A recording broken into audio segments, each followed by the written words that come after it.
Ավանեսյան Հանրադավնանք տեղի ունեցած այսպես ասած պրայմերիզին ԿՊ-ի ներքին ընտրությանը ձեզ զարմացրեց ձեր հավաքած ձայները վարկանիշով առաջատարներից եք, ընդ որում ԿՊ կանանցից ամենաառաջինն էիք, նաև ներքի շրջանակներում ասում են ինչպես է դա ստացվել, հեղափոխության ակտիվ մասնակցություն չի ունեցել, բայց նրանք ովքեր 2018-ից այդ իրադարձությունների մեջ են եղել, ավելի քիչ ձայն ստացել, ինչով եք պայմանավորվում։ Նախ ես ասեմ, որ 2018 թվականին ես շատ ակտիվ մասնակցություն ունեցել եմ, սկսած 2007 թվականից է իմ քաղաքական եւ քաղաքացիական գործունեությունը եղել եւ երկրորդը իհարկե ցանկացած ընտրության արդյունք եւ նման մրցակցային ընտրության արդյունքները միշտ էլ ոչ թե զարմացնում են, այո, ուրախացրեցին եւ ես շնորհակալ եմ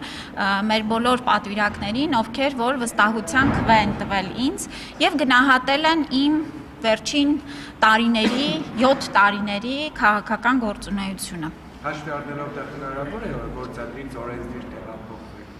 Ես կարծում եմ դրա մասին դեռ շատ շուտ է խոսելը։ Տիկին Ավանեսյան իրողություն 3 տեղի ունեցած միջադեպից հետո այս պահին նոր տեղեկատվություն կա վիրավորների Նոր տեղեկատվությունը ըստ էության գիտեք, որ բավական ծանր են մեր պացիենտների վիճակը, իրականացվել են անհրաժեշտ վիրահատական միջամտությունները, հիմա լրացուցիչ այլ բան դե չեմ կարող ասել, գտնվում են բժշկական խիստ հսկողության ներքո։ Տիկին Ավանեսյան 3 միջ գրառում էի կարել Facebook-ում, որ եթե տեղատոմսի ամսական միջին արժեքը, որը կազմում է 20,000 դրամ, 60+ տարիքի քաղաքացիների համար վճարում է պետությունը, սա որ խնդրում կմանրամասնեք, ասում են, եթե մի քաղաքացի դնում է 50,000 դրամի տեղ, նա պետք է ինքը վճարի այն տեղերի համար, իսկ եթե հենց 20,000-ի շրջանակում է պետությունը։ Չէ, լավ չեք գրածը լավ չեք բան արել, կարդացել։ Ես ռեպորտաժում հարցնում էի մեր դեղատան աշխատակցից, թե ինչքան է միջին էլեկտրոնային դեղատոմսի արժեքը կազմում, այսինքն միջինում մեր 65+ քաղաքացիները, երբ որ մոտենում են դեղատուն, ինչքան կկազմեր այն գումարը, եթե նրանք իրենց գրպանից վճարեին, եւ մեր դեղագետը նշեց, որ այն միջինում 20,000 դրամ է կազմում, եւ ես էլ հստակ ուրեմն գրել եմ, որ ստացվում է մեր 65+ տարիքի քաղաքացիները, ովքեր նախկինում ամսական միջինը 20,000 դրամ ծախսում էին իրենց կենսաթոշակից դեղեր գնելու համար, հիմա չեն ծախսում եւ դրա դիմաց վճարում է պետությունը։ Բայց նույն ուրեմն ռեպորտաժում խոսում էինք նաեւ մի պացիենտի մասին, ով որ օրինակ մինչեւ 100,000 դրամի դեղորայք է ստացել ապահովագրության շրջանակներում։ Այստեղ գումարի սահմանափակման մասին չէր խոսքը գնում։ Ես ճիշտ եմ հասկանում, 60+ տարիքի քաղաքացիները էլեկտրոնային եթե ունեն տեղատոմս դուրս գրած, անվճար դրանք պետք պատվերի շրջանակներում 65+ քաղաքացիները, գիտեք, հունվարի 1-ից պետության կողմից ապահովագրվել են եւ առողջության համընդհանուր ապահովագրության շրջանակներում դեղ օգտագործման մասը եւս ընդգրկված է եւ ցուցակը հրապարակված է դեղերի հասանելի, կան դեղեր, որոնք ամբողջությամբ են փոխհատուցվում, կան դեղեր, որոնց համար կան համավճարներ եւ ըստ էության, այո, մեր 65+ տարիքի անձինք հունվարի 1-ից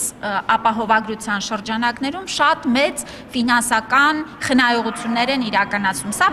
ոչ չի վերաբերում միայն դեղերին, այլ նաեւ հենց բուժօգնություն ստանալու մասով 65+ քաղաքացիների ընդհանուր համամասնությունը մեր այցերի թվի մեջ, որ դիտարկում ենք, 50%-ից ավել է։ Ես սա էլ ուզում եմ ընդգծել, որ տարիներով կուտակված մեր քաղաքացիների առողջական խնդիրները ի վերջո լուծում են ստանում, ի վերջո մեր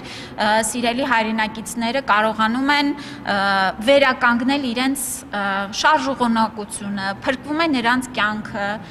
սա մեր ամենակարևոր ձեռքբերումն է։ Շնորհակալ եմ։ 3 տաքսիստները ակցիա են իրականացնում, ասում են, որ մենք ապահովագրություն ապահովություն չենք ստանում, սակայն մենք հարկ ենք վճարում, եւ ինչու չենք օգտվում ապահովագրության վճարի, ապահովագրությունից։ Ուրեմն տեսեք, քաղաքացիական պայմանագրերով աշխատողները ապահովագրվել են 2027 թվականի հունվարի 1-ից, բայց ճիշտն ասած ինձ համար շատ ուրախալի է, որ մեր տաքսի ուրեմն վարորդները տեսնելով ապահովագրության այն կարևոր